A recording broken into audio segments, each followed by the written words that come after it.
आजादी का Amrit Mahotsav.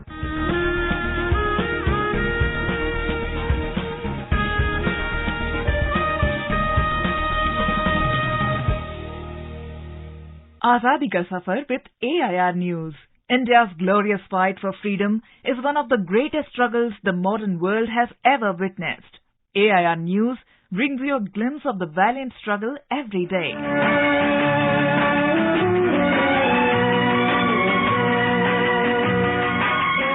On 21st of October 1934, Congress Socialist Party was established by leaders like Jayaprakash, Narayan and Acharya Narendra. The success of the Russian Revolution had sowed the seeds of socialism in the minds of Indians during the 1920s and 1930s. There was a lot of young population that was dissatisfied with the withdrawal of the non-cooperation movement and also with the nationalists' political actions. The ideologies were given tremendous push by star campaigners like Bhagat Singh, JawaharLal Nehru and Subhash Chandra Bose. Thus, in 1934, Congress Socialist Party helped organize peasants and workers in class organizations, promoted anti-imperialism, fight against poverty and landlordism. Their momentum came during the Quit India movement, when Congress Socialist Party members participated in large numbers and kept the movement alive in the absence of top leaders, who were all arrested by the imperial rulers.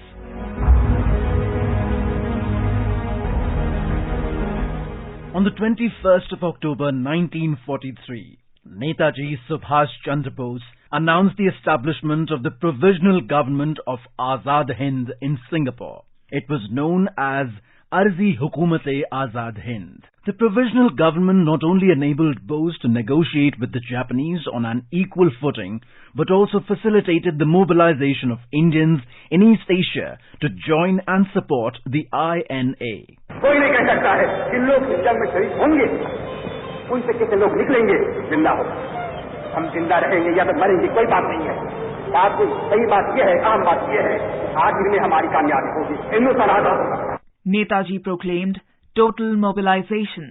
He said, "Time has come for 3 million Indians living in East Asia to mobilize all their available resources, including money and manpower. Half-hearted measures will not do. Out of this total mobilization, I expect at least 300,000 soldiers and 3 crores, that is $30 million.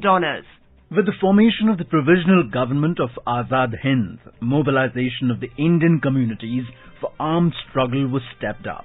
Many Indian civilians from Malaya, Thailand and Burma responded enthusiastically. Others contributed money and gold generously to the INA fund. The gold came mostly from women who readily gave up their jewelry, while wealthy Indian families donated large sums of money after attending Bose's rallies and meetings. Other forms of contributions included clothing, foodstuffs, and other supplies that the INA could use. By April 1944, the Azad Hind Bank was established in Rangoon to manage the overwhelming donations from the Indian communities. He envisioned the Army of Liberation as the future national army of free India and exhorted people with the war cry, "Comrades, my soldiers, let your battle cry be Dilli Chalo, Dilli Chalo."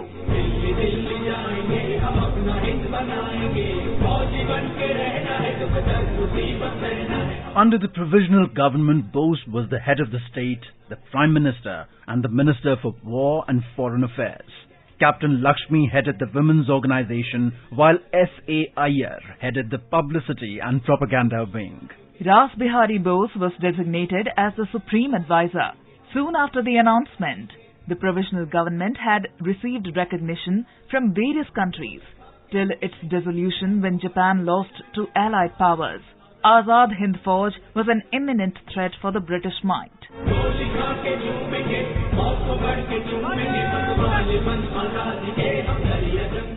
Shri Krishna Sinha was born on the 21st of October 1887 in Navada district of Bihar. Sinha played a key role in the success of the non-cooperation movement and the civil disobedience movements in Bihar. He was imprisoned several times and spent 8 years in prison. Along with his participation in the independence struggle, Sinha also contributed as an able administrator and legislator. He served as a member of the Bihar Legislative Council in 1927. He was appointed as the Premier of Bihar province in 1937. Sinha later resigned in protest over the question of the British involving India in the Second World War without the consent of the Indians. Sinha served as a member of the Constituent Assembly from the province of Bihar. In the assembly, he took active part in discussions relating to the objective resolutions. Post-independence, Sinha was appointed as the first Chief Minister of Bihar. He was known for being the first Chief Minister of the country to abolish the zamindari system, implementing river valley projects in Kosi, Aghor and Sakri, and also introducing heavy industries like oil refining and fertilizer production in Bihar. He passed away on 31st of January 1961.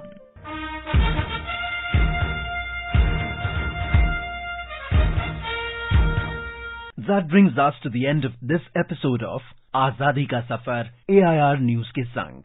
See you in the next episode tomorrow.